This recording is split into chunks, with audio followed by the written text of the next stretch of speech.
So we're doing something a little bit different from the previous 10 weeks leading up to the election.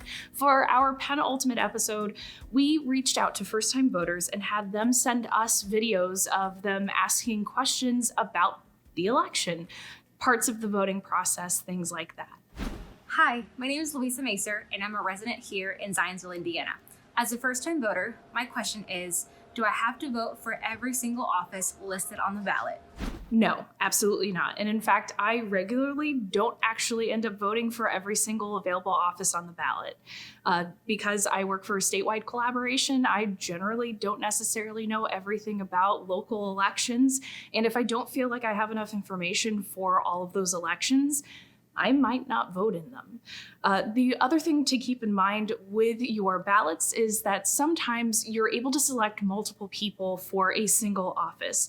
But if you select too many of that, your ballot is considered spoiled. So if you catch that before you turn in your ballot, you can actually request a new ballot. You'll fill it out again. But if you don't, it is considered spoiled. And then your vote for that particular office just won't count. Hi, I'm Caitlin from Indiana, and my question is, what should I expect on election day, and how can I prepare beforehand for it? Thank you. So this election is just generally speaking different. I understand it's your first one, but it's gonna be weird and different. So what to prepare with? Make sure, one, you have a mask. Be nice to the people around you. Be nice to the poll workers who are working and volunteering. Wear a mask.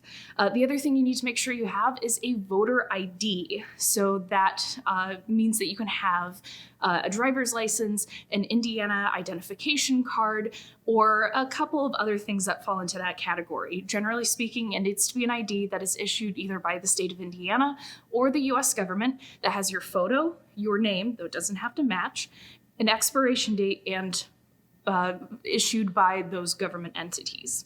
When you go to vote, you'll check in and you will vote with one of three different styles of ballots. So you've got a paper ballot, an optical scan ballot, or a direct record. So the first two, you'll go in, you'll check your ballot, make sure that the clerk's initials are on it, they're not damaged. You'll check in after you wait in line, and you'll usually sign off on your ballot, and then you'll go to vote. You'll mark your selections with either an X, a check mark, or you can be like me and fill in the bubble like it's a Scantron. For paper ballots, you'll fold that ballot in half and then you'll place it in a ballot box. For optical scans, however, you'll feed your ballot into a scanner or you'll put it in an envelope and then you'll have it fed into a scanner as well. And for direct record ballots, it's just a touch screen. You make your selections. That's it. No more, no less. And then last, you get your sticker and you've officially voted for the first time. What happens after voting places have closed? How do we know which candidate won their office? Has a tie ever happened? So first things first, if you are in line, stay in line. You have the right to vote as long as you were in line before 6 p.m., so make sure you take advantage of that.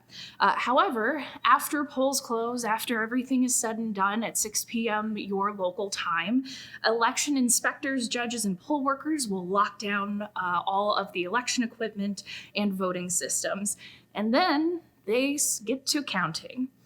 County clerks, or some variation of that title therein, are responsible for reporting who wins an election.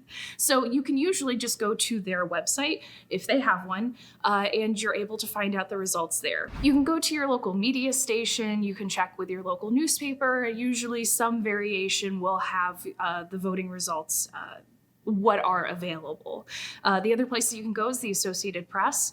But you know what? Your local media, the election is kind of the Super Bowl for most local media collaborations and outlets. So we're definitely going to have some results for you as soon as they are actually available. Absentee ballots take a little bit longer to count, so that could make things a bit hairy for this particular election. And in the event of a tie, which we have had a tie, I'm going to refer you to Brandon Smith, our State House reporter, who did a delightful video about why your vote counts in a historical race where there was a tie and it was decided by a foot race.